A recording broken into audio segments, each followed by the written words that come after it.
Hello and welcome to the Church in Action podcast. Today we're picking up with part 2 of Charles Galba's conversation with Gordon MacDonald, pastor, coach, speaker, and author of more than 12 books, including Going Deep.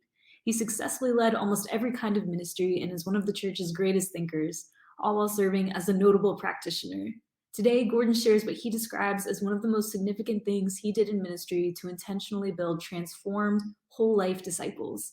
You can listen to part 1 of today's conversation wherever fine podcasts are found, or at our website, visionnewengland.org. First thing I'd say is, and this was, again, we're talking about some things that a lot of us wish we were taught better.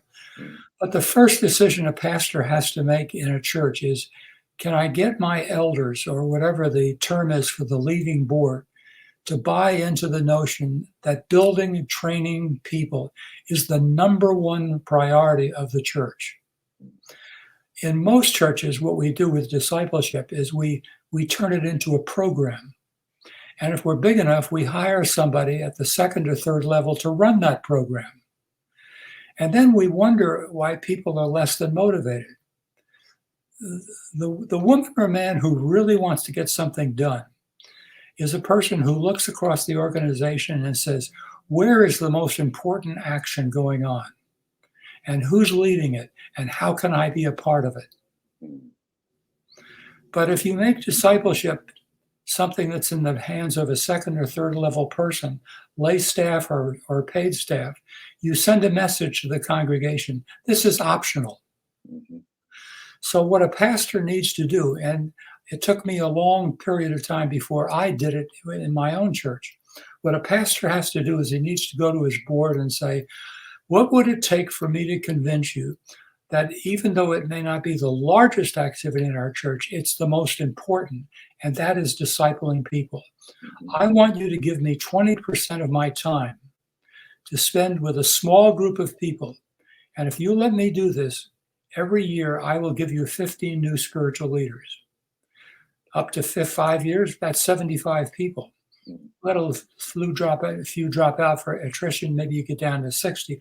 But can you imagine 60 women and men who knew how to keep their souls fresh before God, who knew how to activate the spiritual gifts that the Holy Spirit has given them, who knew how to cast influence in the right ways? 60 people. It would be an amazing church that had that many people. With that clarity of vision. So where I'm going with this, I don't want to beat it to death.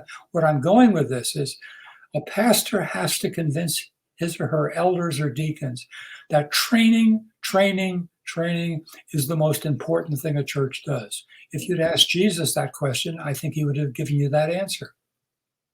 Well, talk about. I want to come to the process that you put in place, or how you did it once you started, what you wrote about in Going Deep. But I want to talk about how Jesus did it. Can you talk about this rabbinic covenant that you've shared before, and what that was and how that worked? Yeah, I love to talk about this. First of all, because I don't hear too many talking, so I feel like I got a little piece of territory that maybe is all my own. I can make the rules. I'm being silly when I say that. You understand? Yeah, I've shared it with other people, and I make it sound like I'm the genius in the room. I think one of the things that we have not been taught well enough is how the Bible describes the rabbinical relationship that a discipler has with a disciple. Now, rabbis began to emerge in the Hebrew culture in the 2 or 3 centuries before Jesus came to earth to be with us. Before that, there were discipleship engagements. My most precious one is the relationship between Eli and Samuel, way back deep in the Older Testament. And, Eli has been this lousy father. And isn't it kind that God gives him one more chance to do it right? And what he didn't do with his own sons, he does with Samuel. And what's the number one thing he does with Samuel?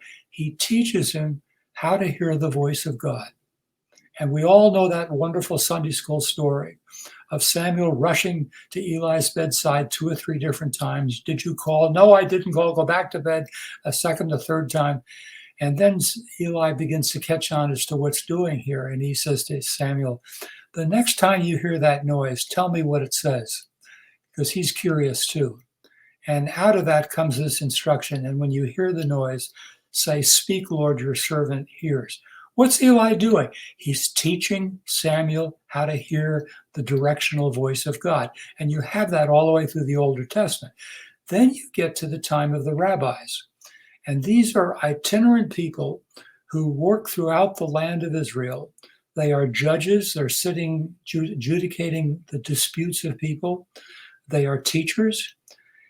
And they are trainers of people. When they move into a village, one of the things they're looking for all the time is, where is that young man, particularly a young man, who I can teach and who will take my teachings and perpetuate them long after I've left this village.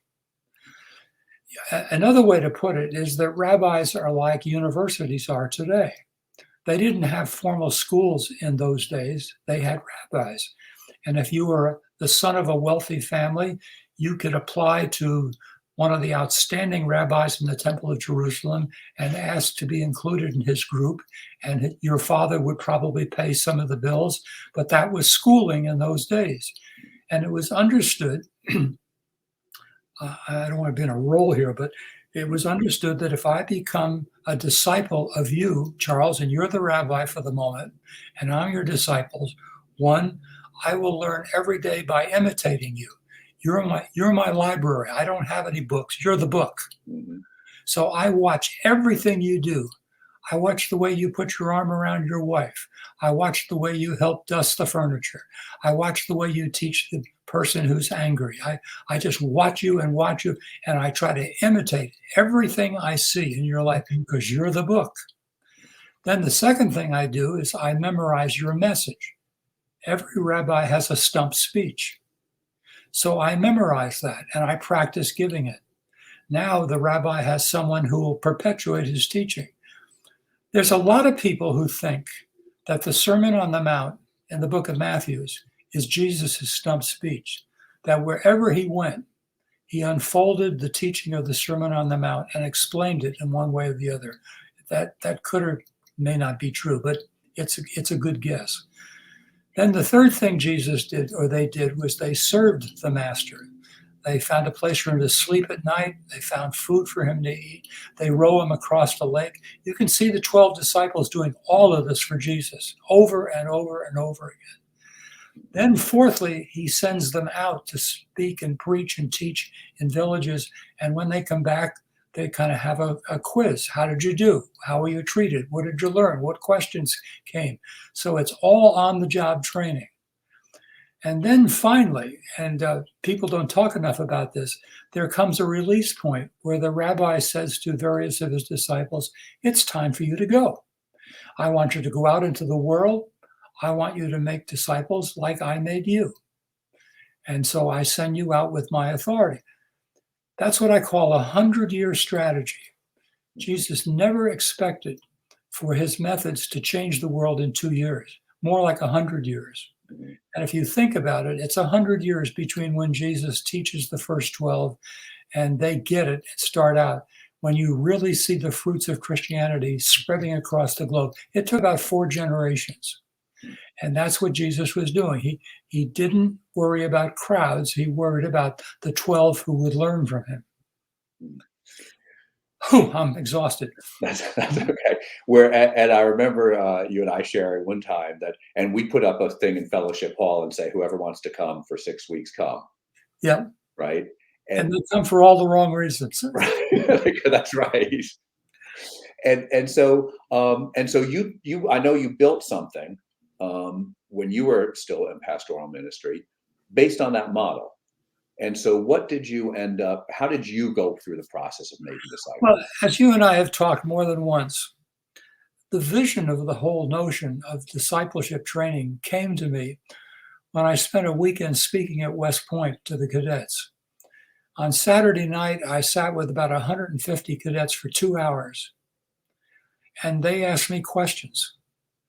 To this day, I have never been asked the depth of questions that those cadets asked me that night. I went home absolutely drunk with joy that I'd had a serious conversation with a younger group of men and women who were cadets at West Point. The follow-up question then, which comes, is where is my church training cadets? Where do we identify that small select group of people who really want to seriously learn and grow what it means to walk and serve with Jesus Christ? And my answer to myself was, there isn't any place. We do a little leadership training, as you said, for 6 Wednesday nights or Thursday nights. And yeah, a lot of the people who come are not ready for it. And the people you wish would come, they don't have the time. So I went back to the church and I sat with my staff and I told them about my weekend experience. And I said, we've got to have a version of West Point. And everybody smiled very politely. Everybody thought it was a great idea. But nobody wanted to do it. And if you think that's bad, I wasn't sure I wanted to do it. I was hoping I could delegate it. I didn't think of this as, bring West Point into your life, into your style and fabric of ministry, and discard some other things. I just wanted to hand the option off to somebody else. And one of our staff members did work at it for a while. But it became clearer and clearer to me when he left that position that somebody else at a higher level had to do that. And Gail said to me one day, my wife Gail, it seems to me that the idea that you're nursing along is so significant and so novel that the only person in the church who can start it and make it happen is the number one person on the hierarchy ladder, and that's you. And then she added, and I love her for this, she said, and if you ever want to do that, I will come alongside and be your partner. I will not be your secretary. I will not take notes. I will not serve coffee. That's for somebody else. I want to be your partner, and I want 50% of the action. Now, that's some wife. Yeah. And so that became one of the first principles that we began to fool with. It would be a team-taught situation, hopefully with a man and a woman, hopefully a married couple if that was possible. And I would not have more than 50% of the action. Best decision I ever made. Gail was phenomenal at that process. And over the years, I learned that people loved Gail. They only liked me. But there was something about it. She brought the spirit of mother into the room. And the young men just loved listening to her talk. And the girls just, they were thrilled to have a member of their gender that they could ask questions to. So those were a couple of things we learned right away.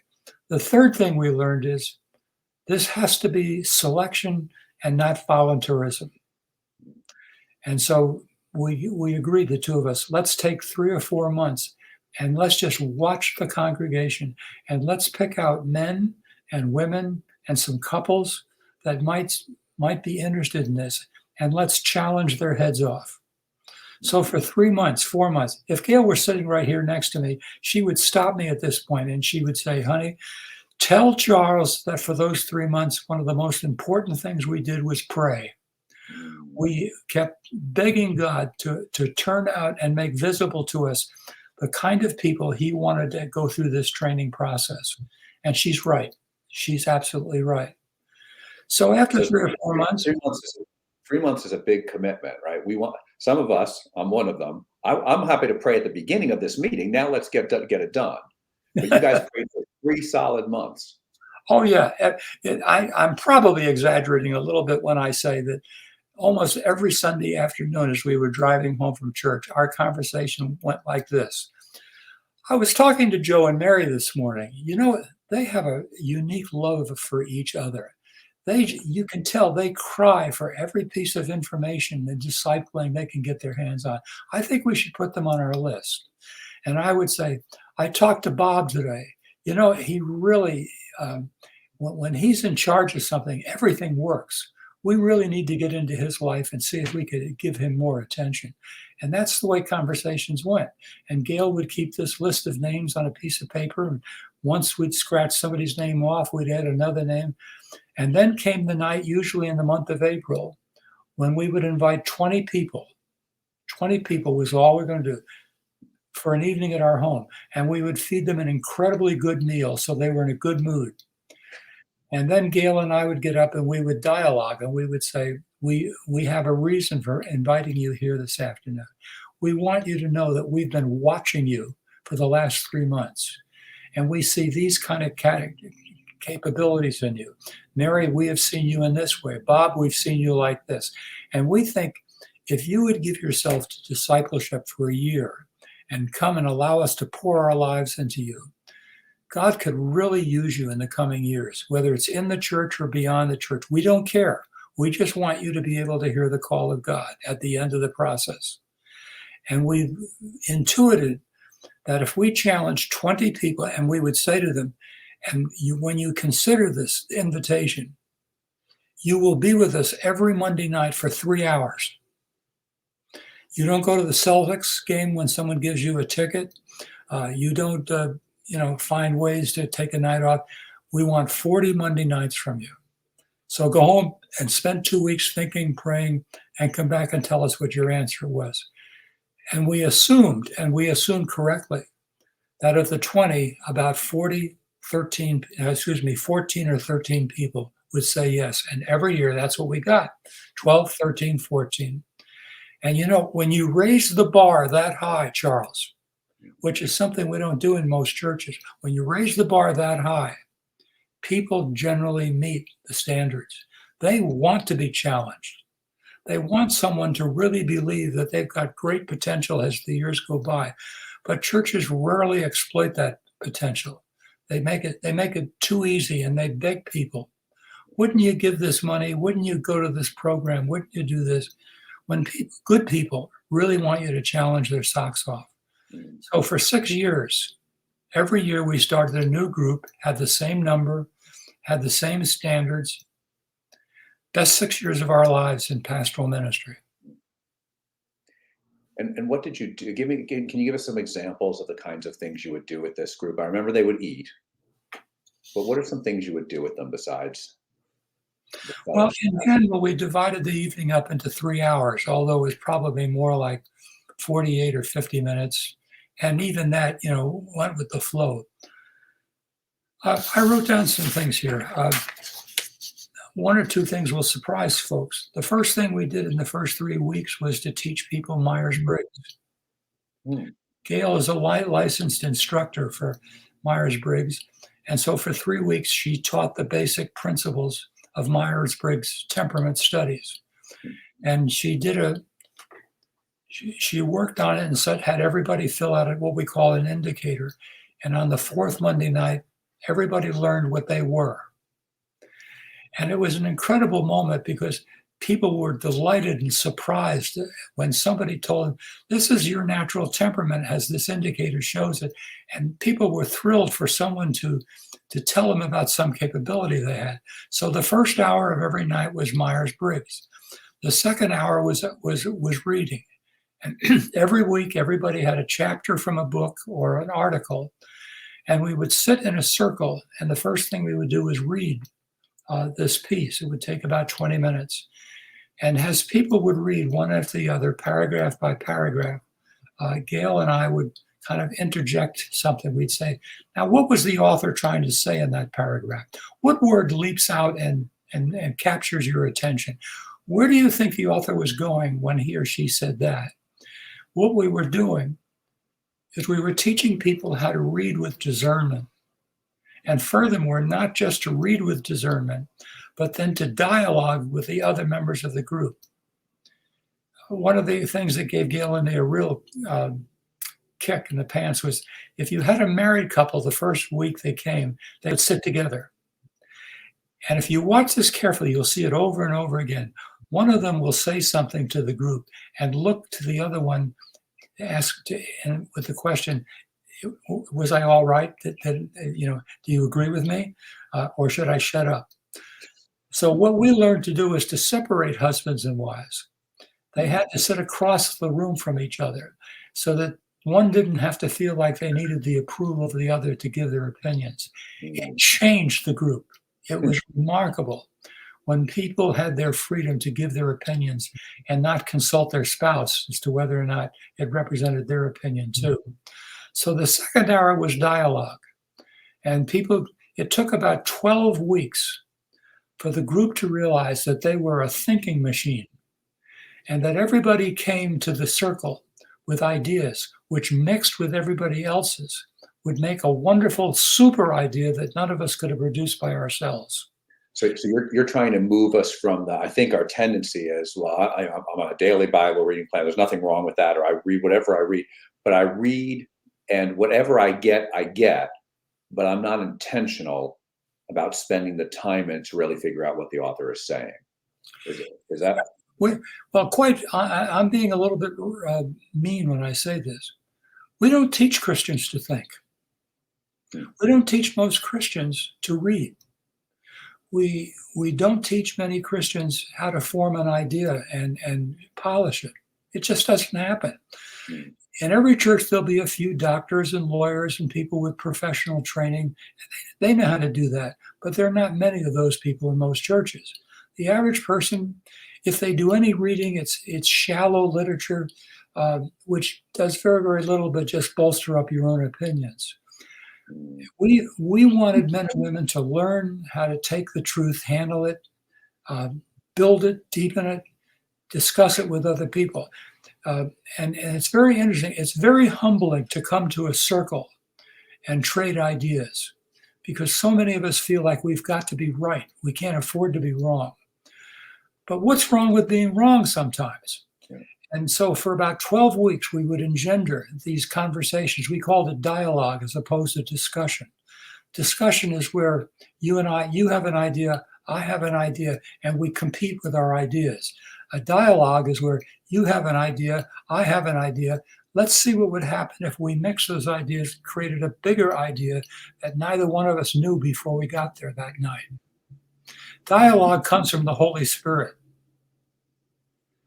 And the Spirit of God gets in a circle and he uses the mental capacities of people to help each other to grow and deal with things. And that's what happened in that second hour. The third hour, by the way, you may want to come back to that. The third hour was to talk about some skill in leadership and influence. And every week we were talking about some ability that people need if they're going to be influential people, wherever God calls them to be. So you started at 7, and we told people, another high bar, you don't get here at 7, you get here earlier than 7 so that we're all in our seats when the bell rings at 7. And we stayed till 10 o'clock. And after about a dozen weeks, a very interesting thing happens. People start coming earlier and earlier, and they start leaving later and later. And Gail and I would have to say, look, we're kind of old people. We're happy for you to be here at 10 o'clock, but if you want to talk anymore, you're going to have to do it under the street light out in the corner of the road. And sometimes we'd go to bed and we'd wake up at 11:30, and there'd be 4 or 5 of the people in the group still out under the light bulb talking about something that had happened that evening.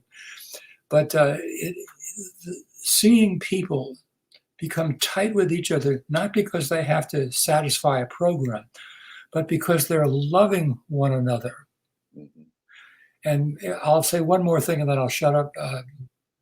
In the middle of the year for about 4 months, we call that storytelling time, where every person in the group writes his or her story.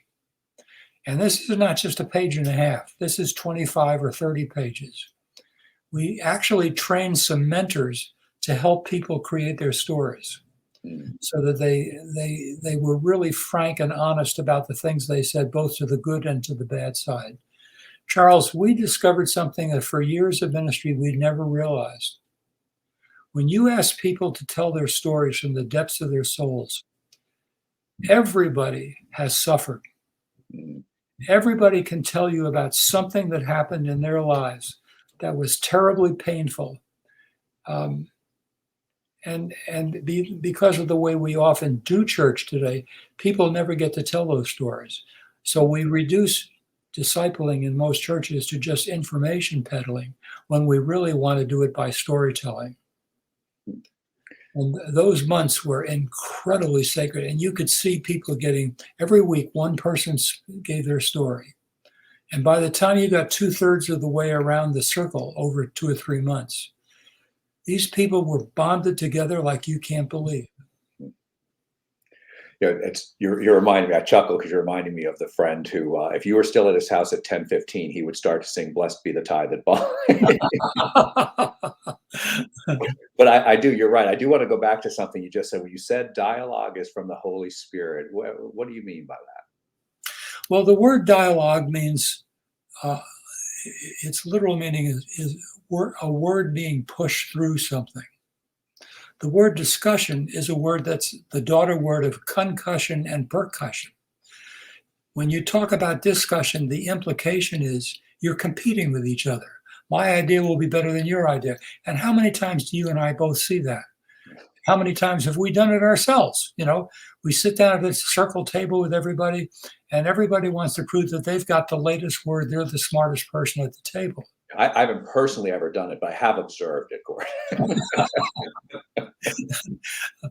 Well, I did it one time in 1947. But dialogue is the humble communication. That's where I come saying, I do know something that I think other people will find worthy, but I can't wait to see how they develop this idea, because maybe we can mix and match those ideas. See, now we're pushing through the truth, the word. And that's something that I'm not sure I ever taught my churches to do. I'm embarrassed that I didn't see that earlier in life. We were just information peddlers. But to get people to sit in a circle, and that's why the number 12 is critical, because if you go beyond that, maybe 14, go beyond that, you begin to lose the opportunity for dialogue. We never let people sit outside a circle. Everybody's in the circle together. We never allowed spouses to sit with each other. In so doing, you create people that God can really begin to develop and see through. And so that's why, as time went by, the word dialogue became the key word of all the conversation that went on. So what you've described sounds to me like a phenomenal experience. But how does it turn me into a disciple? Well, let me roll back just a foot and say, you asked me what one does during the year. And I mentioned Myers-Briggs, and I mentioned learning how to read and discern. I mentioned the storytelling. All along the way, we're teaching people, first of all, what does spiritual character look like? What are the unique behaviors that we believe Christians are responsible to have? Then we went on and asked the question, what are the spiritual gifts that the Bible heralds? Is the Bible exhaustive in its list, or is it just giving you a sample list? I, by the way, am more charmed by the second of those ideas, but other people might be different. So now we know character and we know spiritual gift. Then we start along the middle of the year reading biographies of great leaders down through the centuries. Gail picks women's books for the women. There's some wonderful biographies out there, like Catherine Booth, the founder of the Salvation Army. Women are always being told to read men's books. And when you start putting a woman's book in a woman's hands, some wonderful things can happen. So there comes that part of the year where every person becomes responsible to learn the biographical lifestyle of some great Christian over the last 2,000 years.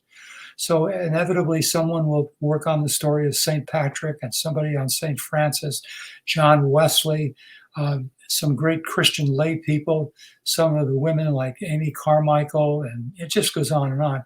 And every week we give 45 minutes to someone reporting on a great leader down through the century, because we want people to know their history of leadership.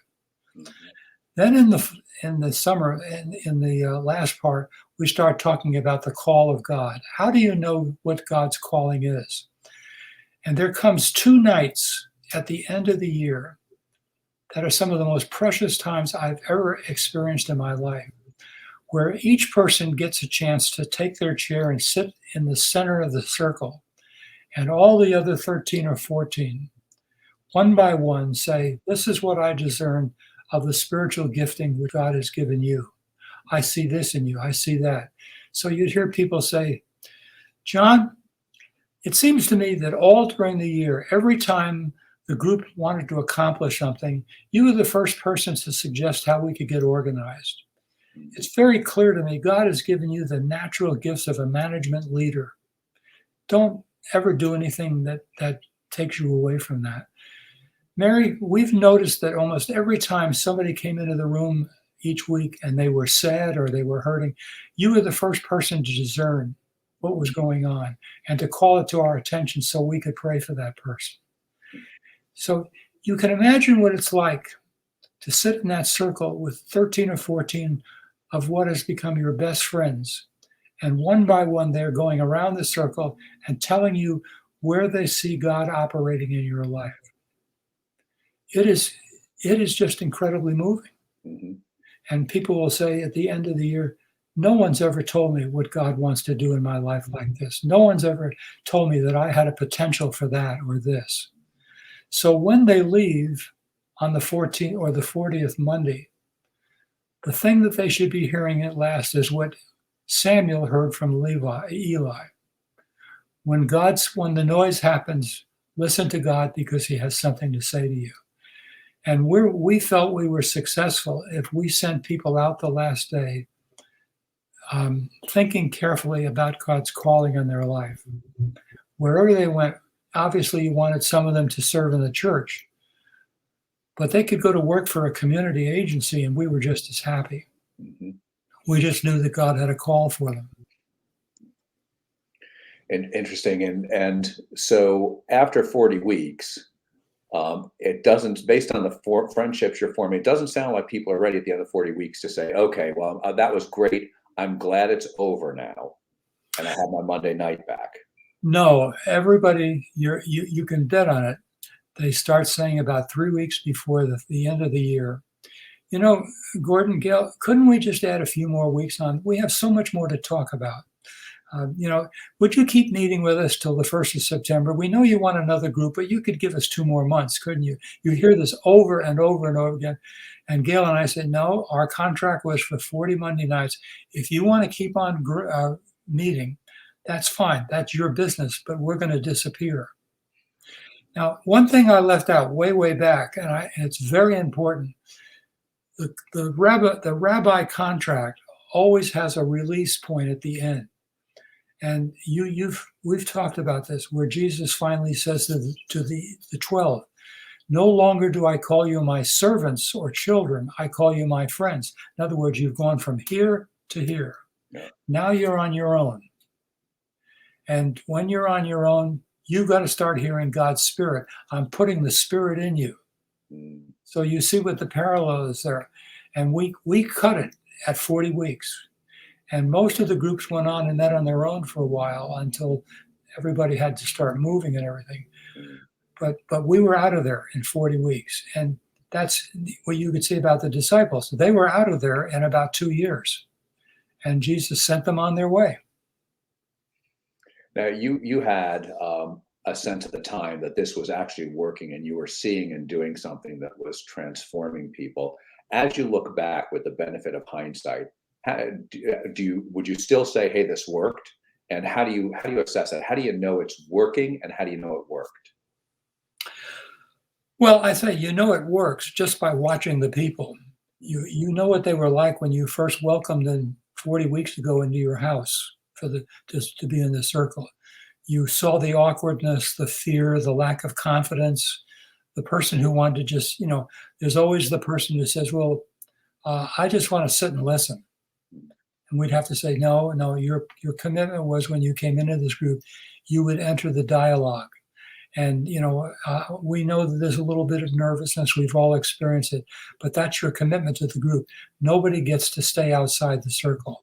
So you're watching things like that all the way.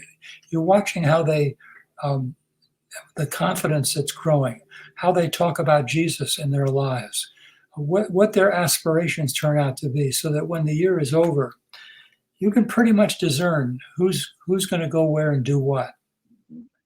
I was standing in the balcony on Sunday of the church where we worship when Gail and I are not someplace doing something. And it was interesting, on the main floor of the church, there were 3 couples standing there. All of them had been members of one of these groups about 15, 18 years ago. And you could just see the joy in their conversation. I don't know what they were talking about, but just to see them together brought Gail and me a real sense of, God used us to start that. Yeah. And you can see what they've gone on to do, because I know you told me you're still in touch with almost all of them. Gail is, if we want to be really honest, Gail's the keeper and toucher. Okay. We're sending out 240 Christmas cards in this next few days. Guess who stamped most of them? You just have to get her to learn your handwriting, and you'll be fine. Yeah. Gordon, what last word? What have we not talked about on this topic that you think is important? We probably haven't made enough out of the fact that what you and I have been talking about probably takes 7 to 8 years to develop. And most of us don't have the patience for that. We want to say, boy, Gordon's got a great idea there. Let's see if we can pull people together in the month of March, and by June we'll have something. And that's just not the way it's going to work. It's a long-range project. If we were doing it all over again, we would be starting a new group every September, about mid-month, and graduating them out of it somewhere in the late month of June. But I don't think we recognize that building people takes time. We haven't tried to turn this into a program. People say all the time, I read your book, Going Deep, and why don't you give us a curriculum? And I'll say, I'm one of them, right? I'm guilty. Yeah, but we all want a program. Yeah. And I think one of the things that Gail and I were able to do, we worked at this, is that we ourselves dialogued our way through each of these Monday evenings. We knew what we wanted to accomplish before the evening was over. We knew where we wanted to get, but we were not always. We didn't know everything that was going to happen when we started it in motion on Monday nights. There was a certain naturalness to it, and people loved it. The last Monday night of the year, we have an evaluation conversation. Tell us what you saw this year. What turned you on? What did you enjoy? And people would say, well, Gordon, I know you want us to talk about some of the books you made us read, and Gail, you wanted us to do this. But the most important thing we saw all year long as we came into your home was the way you kept it. The pictures on the wall, they were all family pictures. We watched Gail service, teach us how to serve, and then how she organized us to serve each other. And we watched the way the two of you would disagree with each other sometimes in the dialogue, and how Gail might challenge you, to see something differently, and how you would accept that challenge. And it was those kind of transactions that they would say they saw. And, Gail and I were not aware that we were putting on a show. This is just us. But people would say, we just love to come to this home. It speaks of peace. And we hope someday God will allow us to have a home like this. So there's all sorts of learning experiences happening on the formal level and the informal level. And people are imitating as time goes along. But at the end of the year, it's the Holy Spirit's problem as to what this has meant in the life of each of these people in terms of call. Well, I do remember, just before we close out, I do remember some of the stories you tell in Going Deep. And so folks may want to pick that up. And the questions people would ask, and at the end, the things they would say, well, this is what I need to be praying about. And it was not junior varsity stuff. It was serious stuff that I would hazard to guess a lot of us who've been Christians for 30 plus years, that's not where I am. And so it was really accelerated the transformation in someone's life. And so it was great. Gordon, thank you so much for being with us again. Thank you for blessing. You're wonderful to be with, and I appreciate every minute we have together. Well, that's an awfully kind thing for you to say. Thank you. Thank you. And thanks for all of your ministry that you're still doing today. around New England. I'm grateful God put us in the same vineyard in which to labor. And God bless Vision New England. You know, I've been around this organization since 1972. That's a long time. It is, and we've been blessed by you. Thank you. Thank you. Thanks for tuning in to part 2 of our conversation on intentional, practical disciple making with Gordon MacDonald. You can find his book on discipleship titled Going Deep on websites like Christian Bookstore or Amazon. We'd also like to thank our sponsor, the Luis Palau Association, who are dedicated to proclaiming the good news, uniting the church, and impacting cities worldwide. If you liked this, please like, share, and subscribe, or check out our website at visionnewengland.org, where you can learn more about us and partner in our work to accelerate evangelism and make disciples who do justice and share Jesus. Thanks again for listening, and we'll see you next time.